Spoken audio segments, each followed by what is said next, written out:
السلام عليكم ورحمة الله وبركاته.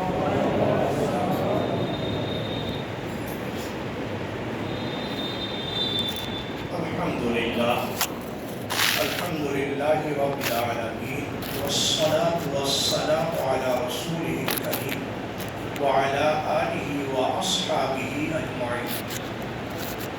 أما بعد فأعوذ بالله من الشيطان الرجيم. بسم الله الرحمن الرحيم. كل نفس ذائقة الموت وإنما توفون أجوركم يوم القيامة فمن زحزح عن النار وأدخل الجنة فقد فاز وما الحياة الدنيا إلا متاع الغرور. وقال الله تعالى في مقام آخر أينما تكونوا يدرككم الموت ولو كنتم في بروج مشيدة. وقال الله تعالى إنما الحياة الدنيا لعب ولهو. وقال النبي صلى الله تعالى عليه وسلم إن هذه القلوب كل عبد يصدع كما يصدع الحديد يصيب الماء أو كما قال عليه الصلاة والسلام. আমার সম্মানীয় বাবারা, ভাইয়েরা, আল্লাহর অশেষ মেহেরবানি যে আজকের জুম্মার দিনে জুম্মার 2 রাকাত নামাজ যে আমাদের ওপর ফরজ করেছেন সেইটা আদায় করার জন্য আল্লাহ পাক আমাদেরকে তিনার ঘরে আসার জন্য তৌফিক দান করেছেন। বলুন আলহামদুলিল্লাহ। দেখুন, গতকাল আমাদেরই গ্রামে দুটো মাইয়েত হয়েছে। একটা আমাদের এখানে, যেখানে আমরা সকলেই প্রায় জানাজার নামাজে এবং তাদফিনে শরীক ছিলাম। আর একটা দিয়ালে, এটাও আমাদের গ্রাম, ওখানেও একটা মাইয়াত হয়েছিল, যেটা আমার মোহতারাম আব্দুল মান্নান চাচা ওনার আত্মীয়দের মধ্যে ছিল। তো সেই জন্যই যেখানে এটাই হলো যে আজকে মৌত সম্পর্কে আমরা একটুখানি আলোচনা করি যে সত্যি মৌত একটা কেমন একটা অটল আর আমরা সেটাকে কতটা দূরে মনে করি। যে আয়াত 3টে তেলাওয়াত করেছি, একটা 4র্থ পারায়, একটা 5ম পারায় আর একটা 28 পারায়। প্রথম আয়াতটার মধ্যে আল্লাহ পাক বলছেন কুল্লু নাফসিন যায়িকাতুল মাউত, প্রত্যেকটা জীব, প্রত্যেকটা জানোয়ার যাদেরকে আল্লাহ পাক সৃষ্টি করেছেন সকলকেই মৌতের মজা, মৌত তাদের চাকরি হবে, মৌত তাদের পর হবে।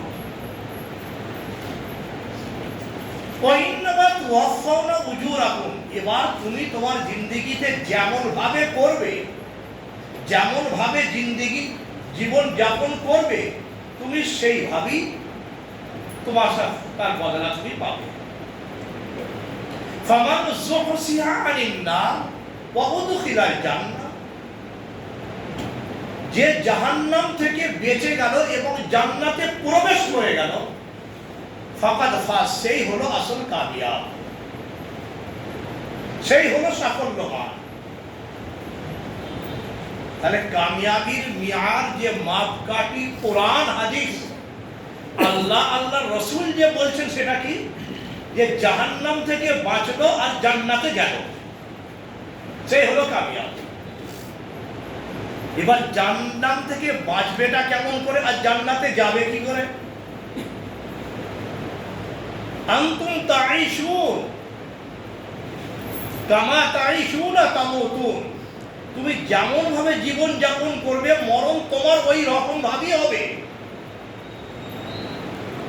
জীবনে যেভাবে যেমন ভাবে তোমার চিন্তাধারা থাকবে তোমার মরণটা ওই অবস্থাতেই আসবে।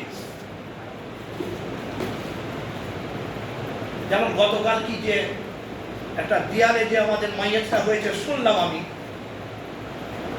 যে মানুষটা আমাদেরই মতন ভোট দিয়ে এসেছেন, খাওয়া দাওয়া করেছেন, নামাজ পড়েছেন, জোহর করেছেন, আসর করেছেন, মাগরিবের নামাজ পড়ছেন, সেই অবস্থাতে সে আল্লাহর প্রিয় হয়ে গেছে। বলুন সুবহানাল্লাহ। সেই অবস্থায় তার মওত হয়েছে। কত সৌভাগ্যবান সেই ব্যক্তি। বা উজু আছেন, আল্লাহকে স্মরণ করছেন, সেই অবস্থায় সেই দুনিয়া থেকে বিদায় নিচ্ছে। মওতকে চাইতে মানা করা হয়েছে হাদিসের মধ্যে, আয় আল্লাহ তুমি আমাকে মওত দাও, মওত দাও, এটা চাইতে মানা করা হয়েছে। কিন্তু এটা আছে, আয় আল্লাহ মওত তো অনিবার্য, এর মধ্যে তো কোনো সন্দেহ নেই, তো তুমি মুমিনের মুখলিসিনের মওত আমাকে দিও, এমন মওত দিয়ে যেন আমি তোমাকে স্মরণ করতে করতে যেন দুনিয়া থেকে যেতে পারি। হযরত সাবিত বুনিয়ানি রহমতুল্লাহ আলাইহি বহুত বড় আল্লাহর বুজুর্গ ছিলেন, বহুত বড়। আল্লাহর কাছে দোয়া করতেন, আয় আল্লাহ আপনার হাবিব সাল্লাল্লাহু আলাইহি ওয়াসাল্লাম বলেছেন যে আন্নাল আম্বিয়া ইয়াহুরুন ওয়া ইউসাল্লুনা ফি কুবুরিহিম, যে আম্বিয়া আলাইহিস সালাতু ওয়াস সালাম তিনাদের কবরে তিনারা তো নামাজ পড়বে। আয় আল্লাহ আমি তো আম্বিয়া তো নয়, আমি আপনার একজন বান্দা, আম বান্দা, তো যদি আম্বিয়া ছাড়া আরো কাউকে আপনি যদি অনুমতি দেন তো এই সাবেক বুনিয়ানিকে দেবেন। তো তিনার ঘটনাতে এসে লিখেছেন, যখন তিনার তাদফিন করা হয়ে গেছে, বিভিন্ন জায়গায় বিভিন্ন রকম, আমাদের এখানে যেমন বাঁশ দেওয়া হয়, কোথায় পাথর দেওয়া হয়, কোথায় টাকা দেওয়া হয়, নানা রকম যেমন নানা রকম ভাবে, তো তখন সেই জায়গাতে সেখানে মানে ইট দিয়ে ইয়ে করা হতো। একজন মানুষ যাচ্ছেন, দেখছেন যে মাঝখান থেকে একটা ইট পড়ে গেছে, যে এভাবে করে যে মুখি মেরে দেখছে যে কবরটা খুব প্রশস্ত হয়ে যায়, এবং সাবেক বুনিয়াদ রহমতুল্লাহ আলাইহি সেখানে দাঁড়িয়ে নামাজ পড়ছেন, জিন্দেগিতে দোয়া করেছিলেন আল্লাহর কাছে, আর তার জীবনটাকে তিনি সেইভাবে কাটিয়েছেন, তো আল্লাহ পাক তার দোয়াও কবুল করেছেন, আর সেইভাবেই তাকে ইয়ে দিয়েছেন।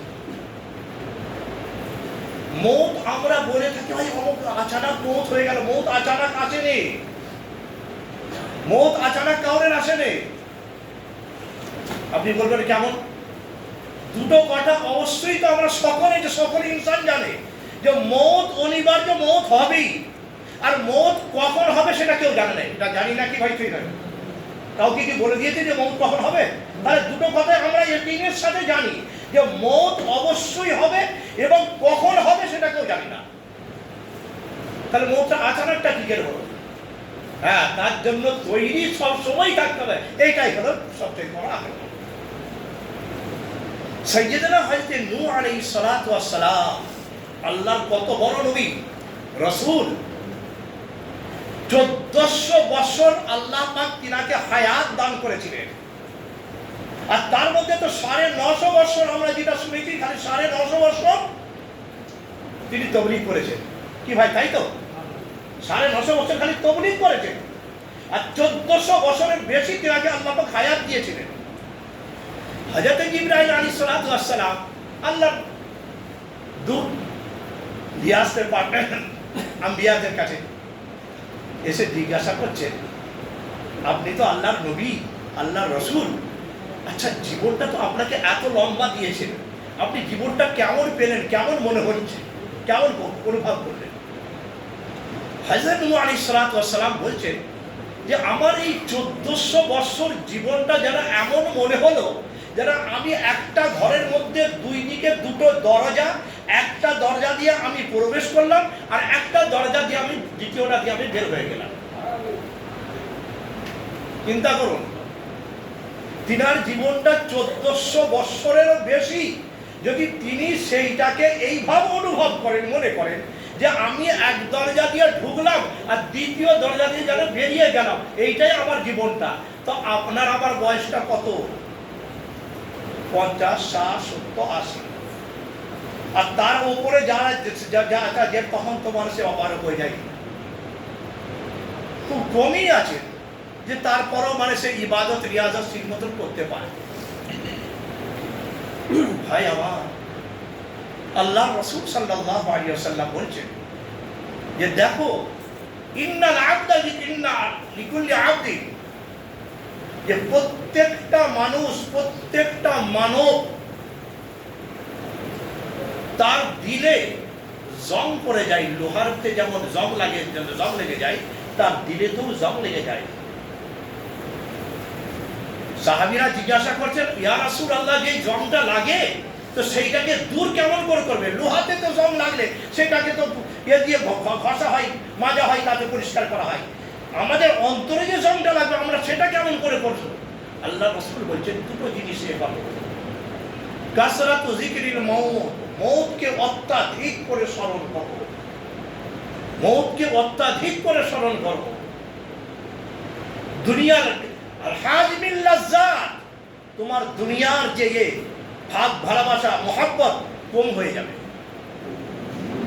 আর দ্বিতীয়, আল্লাহর পবিত্র কালাম, আল্লাহর জিকির যত পারো অত্যাধিক করতে থাকো, অত্যাধিক করতে থাকো। কোনো নাই যে তুমি কতক্ষণ পর্যন্ত আল্লাহর জিকির করবে, কতক্ষণ পর্যন্ত আল্লাহর কালাম তিলাওয়াত করবে, তোমার কোনো না, নির্ধারিত সময় নেই। যত বেশি পারো তুমি আল্লাহর জিকির করো, আল্লাহর কালাম তিলাওয়াত করো। আনতুম তাইশুনা কামা তামুত, তুমি যেমন ভাবে জীবন যাপন করবে, যেমন ভাবে জিন্দেগি কাটাবে, ওই রকম ভাবেই তোমার মওত আসবে। আনতুম তামুতুন কামা তুবাসুন, আর তুমি আনতুম তুবাসুনা কামা তামুতুন, এবং তোমাকে ওই হাসরের ময়দানে ওইভাবেই তোলা হবে যেমন ভাবে তোমার মওত আসবে। তাহলে আমরা সকলেই জানি যে মওত আমাদের অনিবার্য, এর মধ্যে কোনো সন্দেহ নেই, কোনো সন্দেহ নেই। মওত আসবি, আমাদেরকে দুনিয়া ছাড়তেই হবে, যেতেই হবে। তো সেই জন্য ভাই আমার, এই আল্লাহ পাক রব্বুল আলামিন এক এক সময় এক একটা ঘটনা একটা আমাদেরকে দেখান, যাতে করে আমরা সেগুলো শুনে বা দেখে আমাদের জীবনের মধ্যে পরিবর্তন করি, আমার জীবনটাকে আমি সঠিক পথে চালাই। আমি কি বললাম যে আয়াতে কারিমা শুরুতে যেটা তেলাওয়াত করেছি, যে কামিয়াব এবং সফলমান ওই ব্যক্তি যে জাহান্নাম থেকে বাঁচলো এবং জান্নাতে গেল। আর জাহান্নাম থেকে বাঁচবে কে আর জান্নাতে যাবে কে? যে আল্লাহ রাসূলের বিধি বিধানকে চলে নিজের জীবনে সে চালাবে, প্রয়োগ করবে। একজন যে ঝোপড়িতে থাকে, কাঠের কুটিরে থাকে, তারও জীবন কাটছে। আর একজন যে মানে আরসিসি বিল্ডিং এ থাকে, তারও জীবন কাটছে। আর একজন যে এসিতে থাকে, তার জীবন কাটছে। একজন যে খড়ের চালে থাকে, তারও জীবন কাটছে। আল্লাহ রাসূল বলছেন যে ওই মানুষটাই সাফল্যবান, যে যার জিন্দেগিটা আল্লাহ রাসূলের বিধি বিধান মতো যে জীবনটাকে সে কাটাবে। তার কারণে এ তো ক্ষণস্থায়ী, এ তো সামান্য তীর, এর কোনো তো মানে আখিরাতের এতে কোনো এর তুল্যই নেই। আখিরাতের জীবন যে অনন্ত জীবন, যে কোনো দিনই শেষ হবে না, কোনো দিনই শেষ হবে না।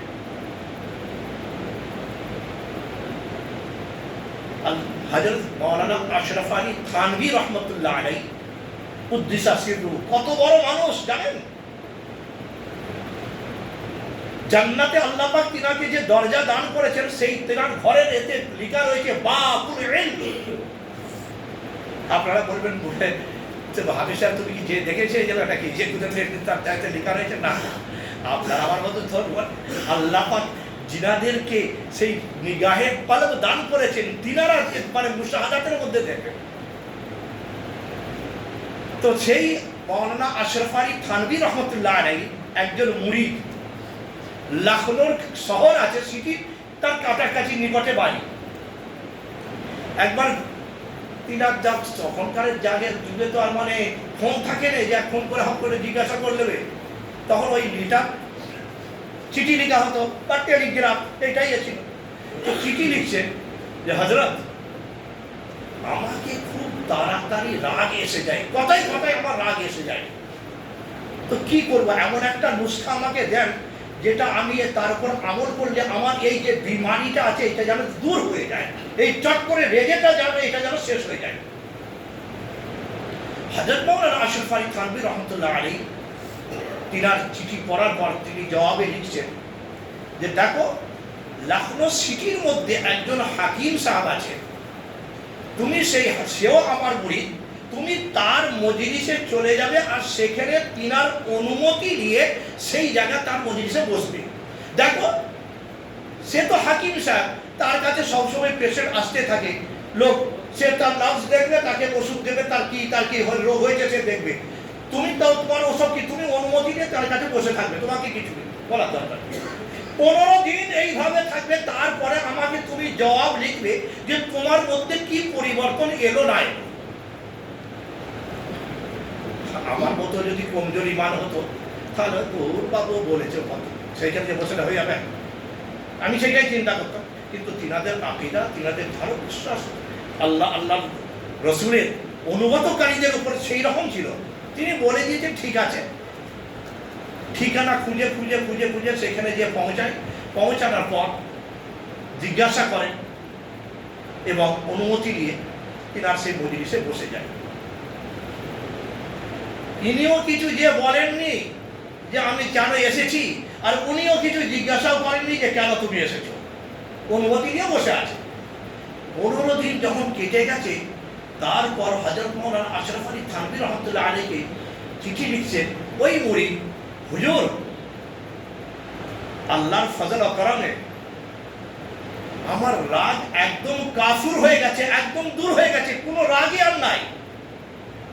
কিন্তু একটা জিনিস আমি বুঝতে পারছি না, আমার মনে প্রশ্ন জাগছে যে আমি তো, আপনি বললেন আমি তো এলাম, আর আসার পরে উনি তো আমাকে কিছু জিজ্ঞাসাও করেনি যে কেন এসো, আমার রোগ কি, আর আমিও কিছু বলিনি যে আমার রোগ কি, কি ওষুধ আমাকে দিতে হবে। খালি আপনি বলেছেন, আমি তো এসে বসেই ছিলাম, কিন্তু তাতে আমার রোগ তো সেরে গেছে। হযরত মাওলানা আশরাফ আলী থানভী রহমতুল্লাহ আলাইহি যে জবাব লিখেছেন, দিলের এ দিয়ে লিখে দিন, দিলেতে लिखते देखो हर इंसान के दिल में अल्लाह ताला एक हिल्म, बुर्दबारी और सब्र का मद्दा पैदा किए हैं। आप तुम जो उनके मजलिस में, उनकी मुसाहबत में, उनकी मजालिसत में जो तुम आके बैठे हो, तो उनकी जो सोहबत की जो तासीर की वजह से अल्लाह ताला तुम्हारे अंदर जो बीमारी थी, तुम्हारे अंदर जो खामियां थी, अल्लाह ताला उस सोहबत की वजह से तुम्हारे उसको दूर कर दिया। এটা হলো আল্লাহ ওয়ালাদের সোহবতের তাসির। সহি আকীদা নিয়ে, সহি বিশ্বাস নিয়ে, ইয়াকিন আল্লাহর জাতের উপর নিয়ে যদি কেউ যায়, তবে অবশ্যই তাকে ফায়দা পাওয়া যাবে। আর আমি গেলাম না, এই হায়দ্রাবাদে গিয়ে হবে, আরে বাবা চলো ঠিক আছে, মরিসাম যখন বলছে তাহলে যাই, যে একবার কাজের বাবুর কাছে যাবো, জাকির বাবুর কাছে, ওই সব ঘোরাটা তো হবে। তো আমার নিয়ত তো এইখান থেকে আগে হয়ে গেল যে ঘোরা হবে, তাহলে কি আর সেখানে আমাকে ফায়দাটা কি পৌঁছাবে না। আমি এই নিয়ত নিয়ে যাবো যে আমি ইস্তেমাতে যাচ্ছি, আমার মধ্যে যে 3 দিন যে এখানে আমাদের এখানে আল্লাহ কত মানুষকে আল্লাহ পাক হিদায়াত দান করেছেন ওই ইস্তেমার ওসিলাতে।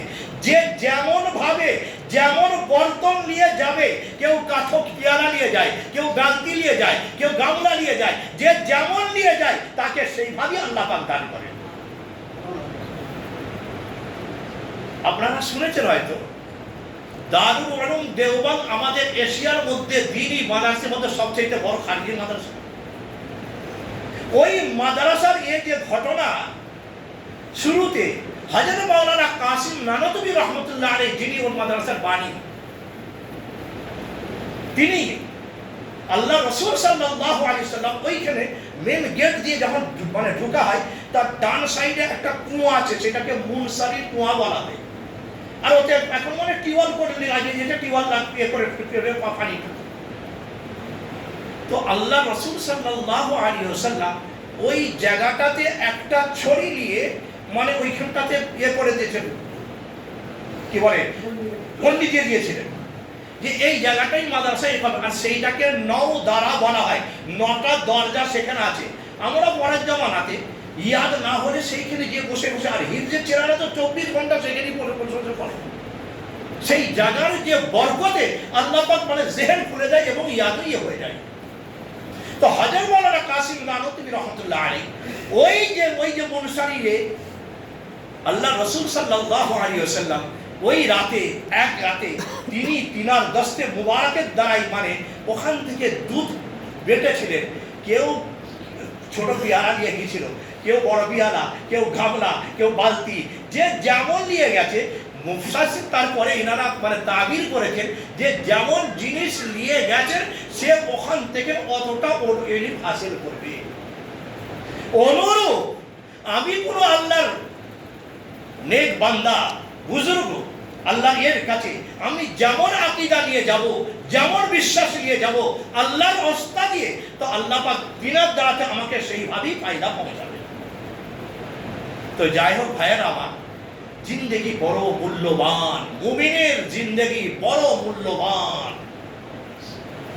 একটা কাফির অর্থাৎ বদ্দিন যে ঈমান আনেনি, বেঈমান, আর একটা ঈমানদারের মধ্যে পার্থক্য এটাই বলা হয়েছে যে একটা মুমিনের উপর যখন একটা মাছি এসে যায় সে উড়িয়ে দিলে, কিন্তু তার উপরে কি একটা যদি গুনাহর কাজ তার দ্বারা হয়ে যায়, মানুষ হিসেবে হয়েই যেতে পারে সে, কখনো চোখের দ্বারায়, কখনো দিলের দ্বারায়, কখনো মুখের দ্বারায়, কখনো অন্ধ প্রত্যঙ্গের দ্বারায়, কখনো জবানের দ্বারা। আর এইটা তো সবচাইতে বড়, এই যে 2 ইঞ্চ আল্লাহ রাসূল ওই জন্য বলেছে যে তোরা দুটো জিনিসের জিমানত আমাকে দিয়ে দে, ওরে উম্মত আমি তোদিকে জান্নাতের যাবার তোদিকে জিমানত দিয়ে দেবো।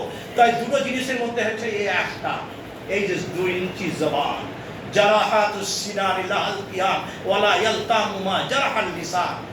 তুমি অস্ত্র শস্ত্রের দ্বারাই, ছুরির দ্বারাই, হাতুড়ির দ্বারাই তুমি কাউকে হয়তো যদি আঘাত করো, সে আজ নয় কাল, কাল নয় পরশু, সাল নয় 2 সালে, 10 বছরও সেটা আস্তে আস্তে মুছে যাবে। কিন্তু এই 2 ইঞ্চি তোমার এর দ্বারাই যদি তুমি কাউকে যদি আঘাত করে থাকো, জিন্দেগি ভর কোনো দিনই সে বুঝবে না। যতক্ষণ পর্যন্ত সে তোমাকে ক্ষমা না করে যে আল্লাহ পাক মাফ করবে না। সেই জন্যই বলেছে যে একে খুব বুঝে সুঝে এ করো। হ্যাঁ, এ চালাবার জন্য কোনো আমাকে চার্জিং দিবার প্রয়োজন হয়নি, কোনো ব্যাটারির দরকার হয়নি। কিন্তু কাল কিয়ামতের দিনে যখন ময়দানে হাসরে আমাকে তোলা হবে, আল্লাহ পাক আমাকে জিজ্ঞাসা করবেন আর এর উপরে মোহর লাগিয়ে দেবেন, আমার এই অঙ্গ প্রত্যঙ্গ এই আমাদের কথা বলবে আর এই আমার সাক্ষ্য দেবে। তখন কিন্তু আমার আফসোস, হাইহাত লিমা তুআদুর, আমি কেমন ভাবে জীবনটা কাটিয়েছি, কেন আমি জীবনে কিছু চিন্তা ভাবনা করিনি, কেন আমি আমার জীবনটাকে এইভাবে বেকার কাটিয়েছি, তখন খালি ওই আফসোস করতে হবে। আর তখনকার আফসোস কোনো কাজে লাগবে না। সেই জন্য ভাইয়েরা আমার, আল্লাহ অশেষ মেহেরবানি, আল্লাহর অশেষ মেহেরবানি যে আল্লাহ আপনাকে আমাকে কোনো একটা কীট পতঙ্গ করেননি, একটা পিপিলিকা করেননি যেটাকে আমরা চলতে গিয়ে পায়ে মানে খুঁজে দিয়ে চলে যাই, আমার মনেও হয়নি যে আমার পায়ের তলাতে একটা পিঁপড়ে পড়ে গেছে। তিনি চাইলে তো আমাকে একটা পিঁপড়েও করতে পারতেন, একটা কোনো কীট পতঙ্গও করতে পারতেন, একটা কোনো জানোয়ারও করতে পারতেন যার উপরে আমি চলে যাই। কিন্তু মানুষ হিসেবে সৃষ্টি করেছেন, আবার মানুষের চাইতে সর্বশ্রেষ্ঠ মানুষ মুহাম্মদুর রাসূলুল্লাহ সাল্লাল্লাহু আলাইহি ওয়াসাল্লামের উম্মত হিসেবে দুনিয়াতে পাঠিয়েছেন। তাহলে আমার কর্মটা, আমার চালচলনটা, আমার আচার ব্যবহারটা, আমার সেটা সেই রকমই যেন হয়, তবেই আমি সেই দিনে নবীজি মুহাম্মদুর রাসূলুল্লাহ সাল্লাল্লাহু আলাইহি ওয়াসাল্লামের সামনে গিয়ে, এবং নবীজিও আমাকে দেখে খুশি হবে যে ওরে আমার উম্মত, তুই আমার জীবনটা শুনে, তুই আমার জীবনটা পড়ে, তুই আমার এটা করে কতটা তুই এতটা অনুভব করেছিস, অনুসরণ করেছিস, আজ আমিও তোর সাথে খুশ, আমার তোর প্রভুও তোর সাথে খুশ। তো ভাই আমার, আমরা সকলেই এ রাখি যে আল্লাহ পাক আমাদেরকে যেন সহি মুমিন মুখলিসিনের জীবন যেন কাটাবার তৌফিক দান করুন, বলুন আমিন। জীবন যেমন ভাবেই কেটে যাবে, যেন সহি মুমিন মুখলিসিনের জীবন যেন আমরা কাটাতে পারি। আমার জীবনে যেন নবী পাক সাল্লাল্লাহু আলাইহি ওয়াসাল্লামের সুন্নতকে আমি তালাশ করে করে যেন আমি আমল করতে পারি। একজন বুজুর্গরা জিজ্ঞাসা করছেন, আর এমনি অমনি বুজুর্গ নয়, হযরত মাওলানা শেখ ইউনুস সাহেব জৌনপুরি রহমতুল্লাহ আলাইহি মারকাদা ওয়াসিররু, কত বড় মুহাদ্দিস, ইমামুল হাদিস, তিনাকে লকব দেওয়া হয়েছে। তিনার কাছে একজন এসেছেন, আর যিনি এসেছেন তিনিও মুহাদ্দিস। জিজ্ঞাসা করছেন, বলছেন যে হুজুর নামাজ পড়ছি কিন্তু ঠিক যেন দিল হচ্ছে না, লাগছে না, জিকির করছি যেন তাতে ঠিক যেন শান্তি পাচ্ছি, কি করব? তো হযরত মাওলানা ইউনূস সাহেব রহমাতুল্লাহ আলাইহি বলছেন, আরে ভাই আমি একটা সাদা সিধে মানুষ, আমি কি তোকে কেমন বলিয়ে দেবো যে তুই আল্লাহর সাথে জুড়ে যাবি? তো বারবার করে যখন ইসরার করে তখন তিনি বললেন যে মুঝে लगता है कि मदीना वाले को तुम अगर राजी कर लोगे तो वो तुम्हारा रब भी तुमसे खुश हो जाएगा। मदीना वाले कौन? मुहम्मद रसूलुल्लाह सल्लल्लाहु अलैहि वसल्लम। জিজ্ঞাসা করছেন, হুজুর মদিনা ওয়ালাকে কেমন ভাবে রাজি করব, কেমন ভাবে সন্তুষ্ট করব? বললে যে সুন্নতকে তালাশ করে করে, সুন্নতকে ঢুঁড়ে ঢুঁড়ে তুমি তারপর আমল করো, যদি দিন নাও চাই তাও করো, যেমন মনে করো তোমার এখন পানি পান করার প্রয়োজন নাই, পিয়াস লাগেনি, তবু তুমি খানিকটা গ্লাসে পানি নিলে আর বসে 3 শ্বাসে খেলে যে এটা আমার নবীজির সুন্নত। কতগুলো সুন্নত আমরা তাকে কিছু মনেই করিনি। আমার নবীজি ডান পায়ে সবসময় আগে চপ্পল করতে, জুতো পরিধান করতেন, তারপরে কাপড় পরিধান করার সময় ডান পাটা আগে করতেন, তারপরে টয়লেটে বাথরুমে যাওয়ার সময় বাঁ পাটা আগে রাখতেন, দোয়া পড়তেন, তারপরে যেতেন, বেরোবার সময় ডান পাটা আগে বার করতেন, তারপরে বাঁ পাটায় বেরিয়ে তারপরে দোয়াটা পড়তেন, খাবার সময় দস্তরখানটা লাগাতেন, তারপরে টেবিলে আজকাল আমাদের একটা ফ্যাশনই হয়ে গেছে, একটা হচ্ছে কেউ যদি মজবুরিয়াতে থাকে, অবশ্যই শরীয়ত তাকে দিয়েছে, অনুমতি দিয়েছে যে হ্যাঁ তোমার মজবুরি আছে, তুমি নিচে বসতে পারছো না, তুমি টেবিলে বসে খাও। কিন্তু আমি যদি সাধারণ এতে বসতে পারি, নিচে বসে খাওয়াটাই হলো আমার নবীজি কোনোদিন টেবিলে বসে খাননি, সুন্নতের খিলাফ। কিন্তু এখন আমাদের মাহল চলে গেছে, মাহলের সাথে গেলে আমাকে দেখতে হবে আমার নবীজির হুকুমটা কি আছে, আমার নবীজির যদি অনুকরণ আমি করতে পারি তবেই হবে ফাকাদ ফাজ, ফামান যুহজিহা আনিন নার ওয়া উদখিলাল জান্নাতা ফাকাদ ফাজ। জাহান্নাম থেকে তবে বাঁচবো আর জান্নাতে তবে যেতে পারবো। যাই হোক, আল্লাহ পাক আমাদের সকলকে দ্বীনের কথা সঠিকভাবে বুঝার তৌফিক দান করুন এবং তার উপর আমল করার তৌফিক দান করুন। আগামী আগস্ট মাসে 7, 8, 9 আমাদের হায়দ্রাবাদের যে বাৎসরিক একটা যে মানে ইজতেমা হয় জিকিরের মজলিসে, ওই 7, 8, 9 আগস্ট আছে, যেখানে আল্লাহর নেক সালেহ বান্দা আসবেন, তিনাদের সোহবতে থাকা হয়।